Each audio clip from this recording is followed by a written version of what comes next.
जीत ले हम सारी दुनिया। बीच हमें आज बोने दो, रोज उसे थोड़ा बढ़ने दो। छू लेंगे आकाश हम, मन के विचार हकीकत बने। सिद्धि फल से आनंद देंगे, कोशिश कर बढ़े, सोच बुलंद करे।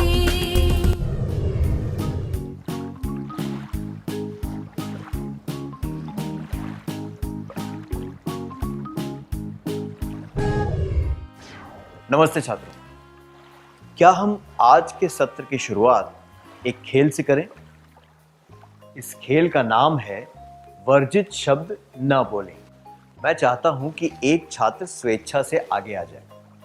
उसे एक कागज के टुकड़े पर किसी वस्तु या जानवर का नाम लिखकर दिया जाएगा। इसके अलावा 5 वर्जित शब्द भी दिए जाएंगे जिनका प्रयोग हम इस खेल में नहीं कर सकते। उस छात्र को दिए गए विषय पर 5 वाक्य बोलने हैं, पर वो उन वर्जित शब्दों का प्रयोग नहीं कर सकता और उस वस्तु या जानवर का नाम भी नहीं ले सकता। छात्र जो भी वाक्य बोलेगा उसके आधार पर कक्षा को वो वस्तु या जानवर पहचानना है। क्या आप समझ गए? उदाहरण के लिए, अगर विषय है कुत्ता और वर्जित शब्द हैं भौंकना, वफादारी, सूंघना, पूंछ, रखवाली, तो उस छात्र को इन 6 शब्दों में से किसी भी शब्द का प्रयोग नहीं करना है। याद रखिए, आपको इन वर्जित शब्दों का अन्य रूप में भी प्रयोग नहीं करना है, जैसे कि भौंक, वफादार, रखवाला। ठीक है? क्या अब हम खेल शुरू करें?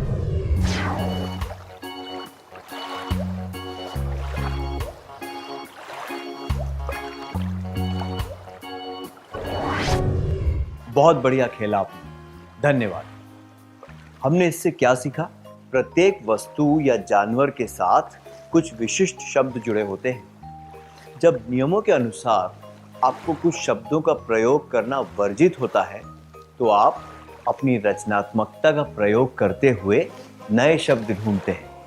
मनुष्य के विचारों की प्रक्रिया एक पानी की धारा की तरह होती है, जो मुक्त होकर अपने निश्चित पथ पर बहती रहती है। पर जब उस पथ में रुकावटें आती हैं, तो वो धारा बहने के लिए नया रास्ता ढूंढ लेती है। रचनात्मक विचारों से हम बाधाओं को दूर करने के लिए नए रास्ते ढूंढ लेते हैं। बातचीत में विभिन्नता और संपूर्णता आती है। इसके बाद हम अपने समूह के लिए एक विशिष्ट सलाम और ताली की रचना करेंगे। क्या आपको पता है कि स्काउट्स कैसे सलाम करते हैं? इस सलाम में सीधा हाथ आगे की तरफ दिखता है, अंगूठे से छोटी उंगली को दबाया जाता है और बाकी की 3 उंगलियां मस्तक पर रखी जाती हैं ऐसे। ये सलाम स्काउट्स की विशिष्ट निशानी है। क्या हम टिमटिम तारे के लिए एक विशिष्ट ताली तैयार करें?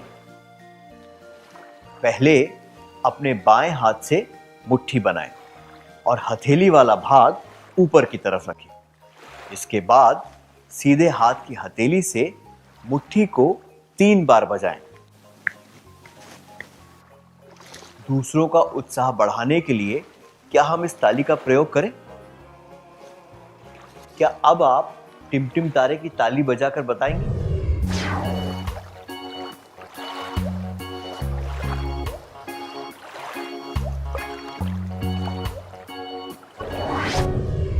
धन्यवाद। आने वाले सत्रों में सबका उत्साह बढ़ाने के लिए क्या हम इस तरीके का प्रयोग करें? इसी तरह आप अपनी कक्षा या अपने समूह के लिए एक विशिष्ट ताली बना सकते हैं। शुरुआत करने के लिए आप सबसे उनके विचार मांग सकते हैं और फिर मतदान द्वारा निर्णय ले सकते हैं। क्या अब हम अगला क्रियाकलाप करें? चलिए अगले क्रियाकलाप के बारे में जानते हैं। चुटकुले बनाकर सुनाने के लिए भी रचनात्मक सोच चाहिए। क्या आप में से कुछ विद्यार्थी अच्छे चुटकुले सुना सकते हैं?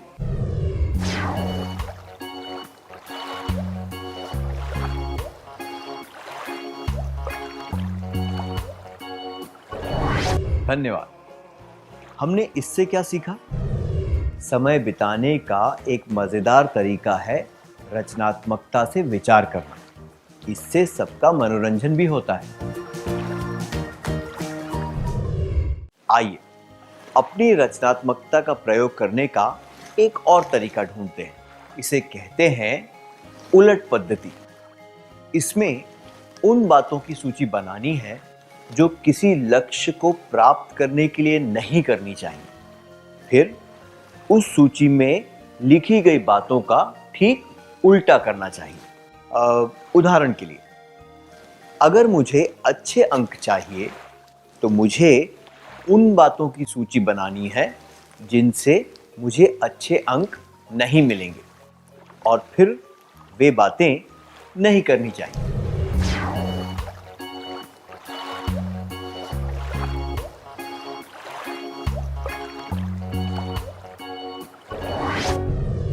क्या हम कुछ बातों की सूची देखें? कक्षा में ध्यान न दें, रोज पाठ न पढ़ें, नियमित रूप से गृह कार्य न करें, मासिक परीक्षा न दें, नियमित रूप से पाठ का अभ्यास न करें। ये सूची केवल एक नमूना है। हम ऐसी कई सूचियां बना सकते हैं। अब हमें एक और सूची बनानी है जो इसके उल्टी है। क्या अब हम वो सूची बनाएं? कक्षा में ध्यान दें, घर पर रोज पाठ पढ़ें, नियमित रूप से गृह कार्य करें, मासिक परीक्षा दें, नियमित रूप से पाठ का अभ्यास करें।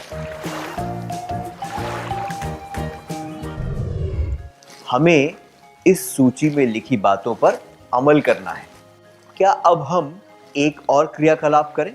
आइए ये जानने की कोशिश करते हैं कि हम रविवार का सदुपयोग किस तरह कर सकते हैं।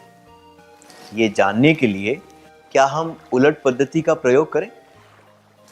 कृपया 5-5 लोगों के समूह बनाकर इस बारे में चर्चा करें।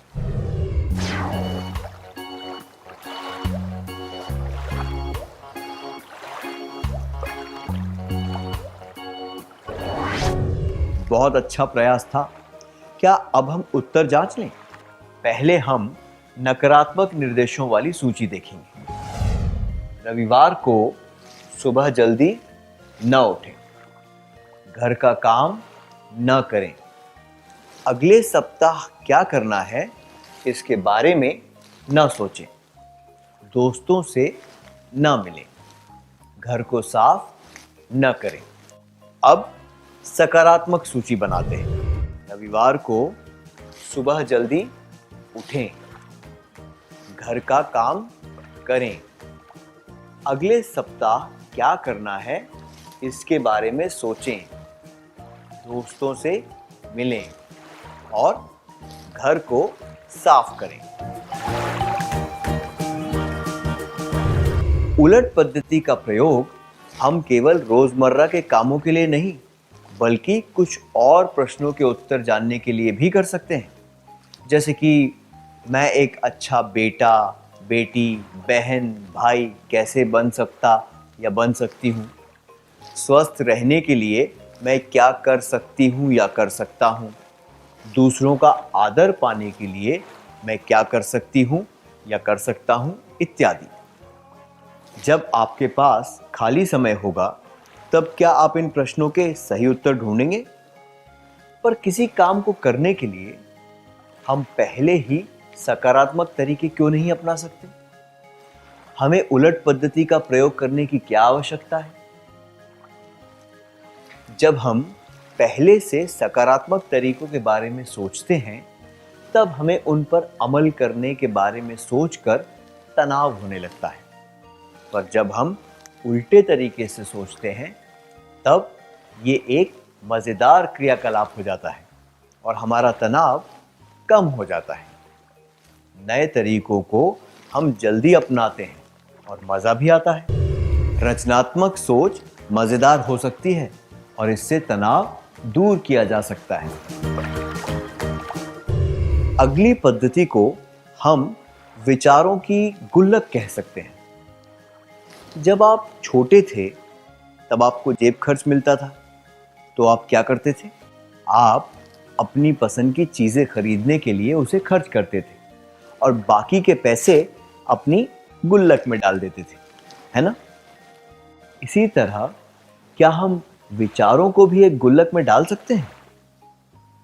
हाँ, ये मुमकिन है। इस चित्र को देखिए। ये सब चीजें ऐसी चीजों से बनी हैं जिन्हें हम कूड़ा समझकर फेंक देते हैं। क्या आप पहचान सकते हैं ये किन चीजों से बने हैं?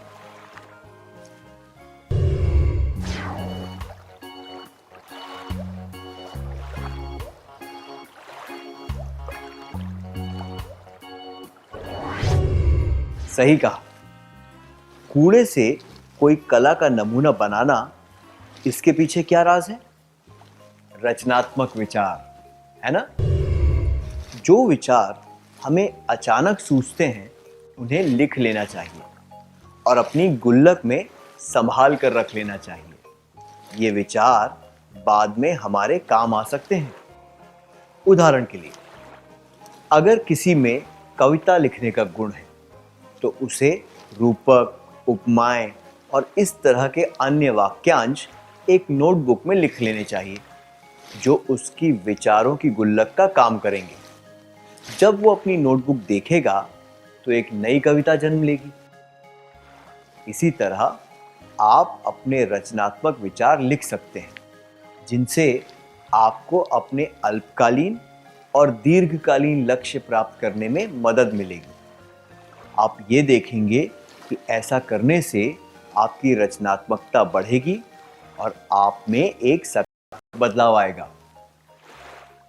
जो विचार आपने लिखे हैं वे साहित्य की मिसाल बने या महान कार्य का रूप लें, ये जरूरी नहीं है। ये सरल विचार हो सकते हैं जिनसे आपको पढ़ाई से संबंधित कुछ बातें याद रखने में मिले या फिर रोजमर्रा के लक्ष्य प्राप्त करने में आसानी हो। हमने इससे क्या सीखा? रचनात्मक सोच अनुशासन से आती है। इसमें महारत हासिल करने के लिए हमें नियमित रूप से अभ्यास करना पड़ता है। अब हम इस सत्र का सार संक्षेप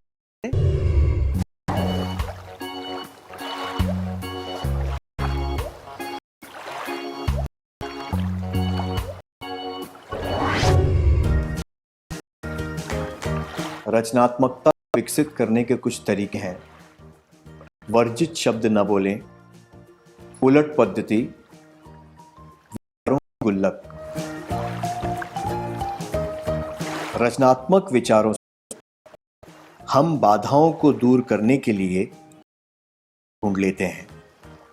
बात विभिन्नता और संपूर्णता आती है। समय एक मजेदार तरीका है रचनात्मकता से विचार करना। इससे सबका मनोरंजन भी होता है। रचनात्मक सोच मजेदार हो सकती है, इससे तनाव दूर किया जा सकता है।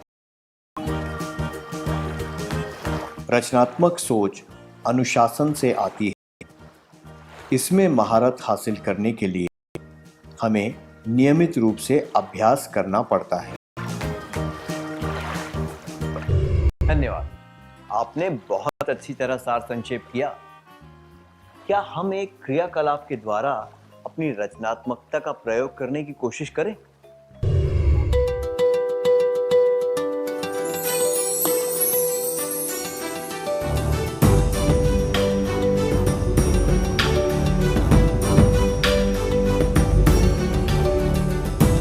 प्रश्न 1।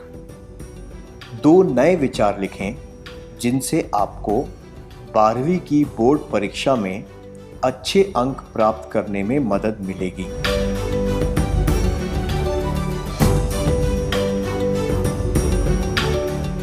प्रश्न 2। उलट पद्धति की मदद से एक सूची बनाइए जिससे आप दोस्ती को बढ़ावा दे सकें।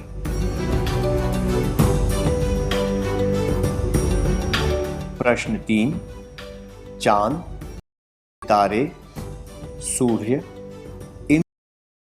और इन शब्दों का प्रयोग आसमान के बारे में एक कविता या फिर वाक्यों का छोटा अनुच्छेद लिखें।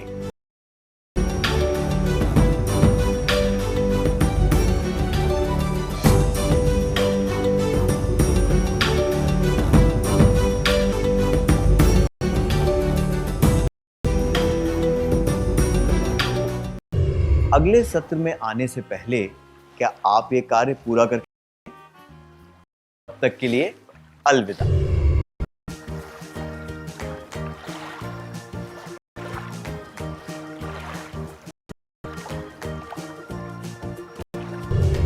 नमस्ते छात्रों, आपका स्वागत है। मुझे यकीन है कि आपने अपने रचनात्मक जवाब तैयार कर लिए होंगे। क्या हम उनके बारे में चर्चा करें?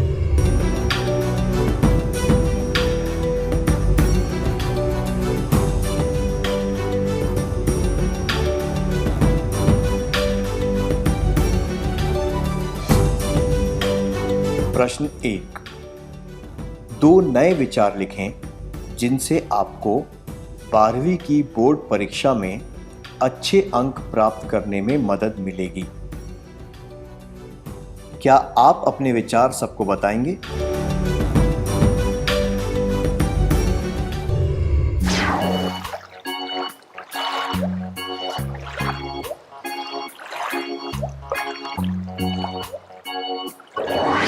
प्रश्न 2, उलट पद्धति की मदद से एक सूची बनाइए जिससे आप दोस्ती को बढ़ावा दे सकें।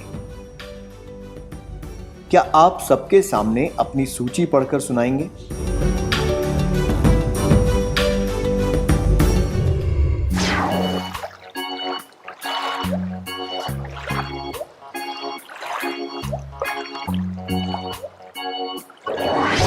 प्रश्न 3, चांद, सितारे, सूर्य, इंद्रधनुष और बादल, इन शब्दों का प्रयोग किए बिना आसमान के बारे में एक कविता या फिर 5 वाक्यों का छोटा अनुच्छेद लिखें।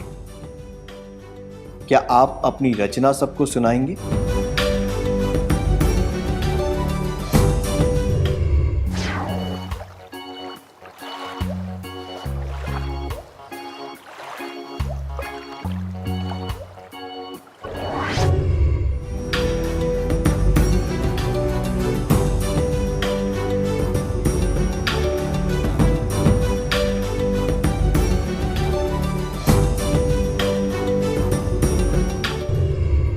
चलिए अब हम अगला सत्र शुरू करते हैं।